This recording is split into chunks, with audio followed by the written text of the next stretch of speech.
Hi. Today I want to talk to you about inking up. Now I'm really sorry that yesterday's film kind of came to a very abrupt close. I have to say that that's my fault, nothing to do with Ben. And that's simply because as we were filming I was thinking this is getting rather long, and I don't know about you guys, but my concentration span is pretty short at the moment. So we thought it was better to chop them into smaller films, but I will make more of an effort to decide that in advance in future. Anyway, so welcome back. Now I'm going to ink up, and you'll remember doubtless from me showing you mixing the ink film. I've got my colours already here, and hopefully you can see just how little ink there is for the blue shadows. I don't need much at all. And I've got the paler blue here, and to mix this slightly darker shade, all I've done is I've pulled a bit of that paler blue ink out and mixed it with a bit more of the burnt umber, and that's just pushed it back a little bit and made it a little bit darker. So I'm going to roll these out. Now I'm using, we're back to those Japanese rubber rollers, and this is a 10 centimetre roller. I find these really useful. I've got several of these and they're really good size. So that's going to do the white for me. Here's my little roller that's a cheap roller, hard roller, and that's about 6 centimetres. And I'm telling you all this because I do get asked about how big things are. So that's 6 centimetre roller, and that I'm going to use just to put the shadow into the far hill. So I'll start rolling that out so that you can see we are not talking about a lot of ink here. This is the sort of, it almost looks like I'm pretending to roll out ink here, but I promise you there is a layer of ink. So that's my little roller, and I'm going to go back to the 10 centimetre rollers, another one to do the paler inking. I don't want to use a roller that's too small, because if you're inking up an area like these mountains where it's all cut, it's a good idea to use as wide a roller as you can, because then there's no danger of you kind of tipping into places. A wider roller kind of bridges across the whole of the lino when you're working with it. So I'm going to use this wider roller for that larger area. And again, hopefully you can see that while I have got a tiny dirty smear here, I've got a slightly paler blue smear here where I've rolled out. And then last of all, the white. So this is the white with the dryer in it. But the dryer hasn't affected the ink in any way at this stage. I can roll it out really nicely here.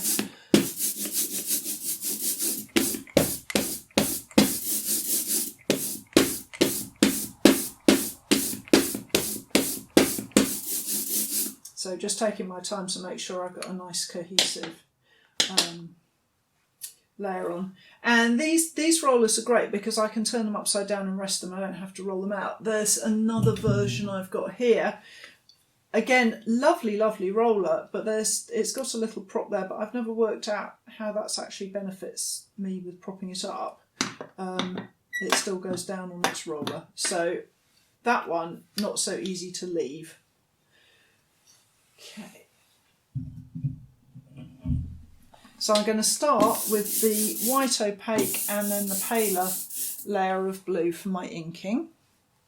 So I'm going to start with the transparent blue inking, and as always when you're working with extender, to get a smooth layer you do need to work the roller a lot on the lino. So I'm just going to take my time and really work it. It's not that I need a lot of the ink, it's that I need to work it a lot to get it smooth. So I'm just going to make sure I'm rolling it out.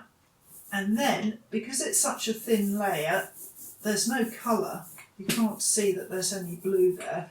But what I can see is the shine, because in working that, even though I went with a slightly broader roller, I'm still hitting the dead space. So I'm just going to put my roller down and come in with a rag and just a bit of housekeeping here to wipe. Okay. and the white. So come across here, you'll be able to see the white in the dead space. Right, it goes in the dead space much more clearly, hopefully, than the transparent. So I'm just going to get the snow layer, because that's important. And then I'm going to come up the tree, because I want to make that white bark stand out. So I'm actually coming right up the tree now to put a layer of white on. Okay,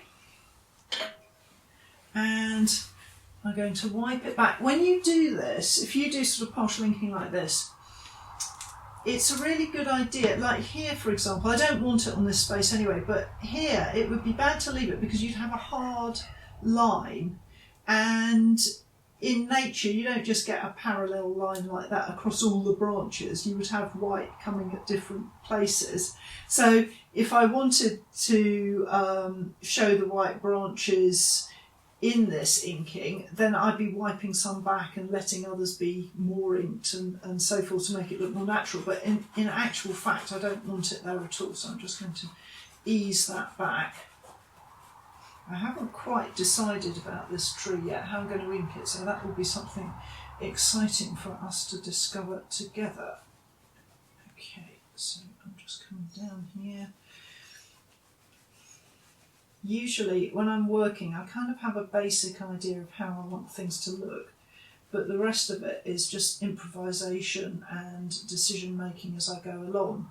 And that's not to be confused with just sort of making things up at random. It's just that I judge things as I go. So I'm just going to write this down. And that's something that comes with experience, actually. The more you print, the more you can visualise how things will pan out and judge whether it's a good move or not. And quite often people ask me about what order should they do layers and things, sort of what will work better, what won't.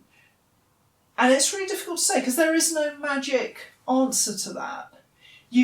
In my way of inking and my way of working with printmaking is simply to respond as I go. And like anything else, you're responding as you go. It gets better the more you practice and the better the more familiar you become with it. It's like cooking in a way. When you're cooking without a recipe, the more cooking you do, the more you can get an idea of what you need to add for things to work. So now I'm inked up and I've wiped everywhere, and I'm just checking as always with my fingers to see that I haven't missed anything. Okay, so let's just bring that down for the first printing.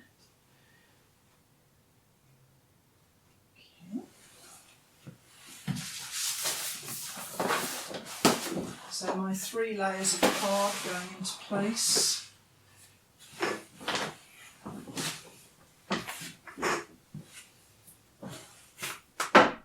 And actually this has been a very relaxing print.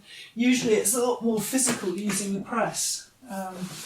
So I'm loving this Kit-A-Catter paper because I'm not having to put so much effort into hauling the press down. So now I'm going to put another layer, the darker layer on the far hill. Now what I can't do is just simply open up the frame because the paper is now stuck to the ink, and if I just open that frame up it's going to crumple everything. So I've got to break the seal between the paper and the ink before I do anything else and re-register the paper, check that it's in the right place.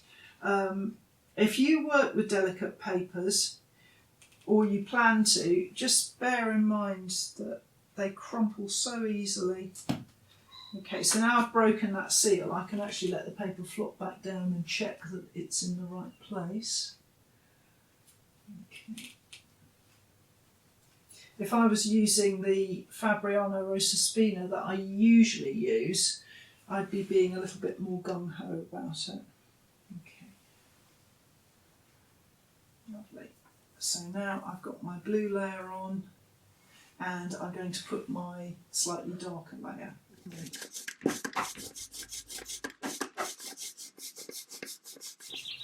I've got the darker colour here rolled out on the little wire roller, and I'm just going to apply it to the mountain at the back. Now this is going down on top of the pale blue that's already there. I haven't cleaned the lino between, so there's pale blue layer that's been printed, and then I've dropped the dark blue on top. That's fine with oil-based ink because it won't grip the paper too much. It should be absolutely fine to do that. If you are using water-based ink and you want to do a double inking, where you've put a layer of ink on and you've taken a print, and then you're maybe doing a little bit more painting on top of that layer and taking another impression, I would always suggest that you wipe the lino clean before you put the second inking on, because water-based ink, when it goes through a phase quite quickly where it becomes tacky in a way that oil-based will take a long time to do. So while you're double inking, the first layer can get tacky and then it will actually pull the paper and tear it. So just wipe it clean if you're doing that. So now I'm going to bring this back down into place and take my next impression.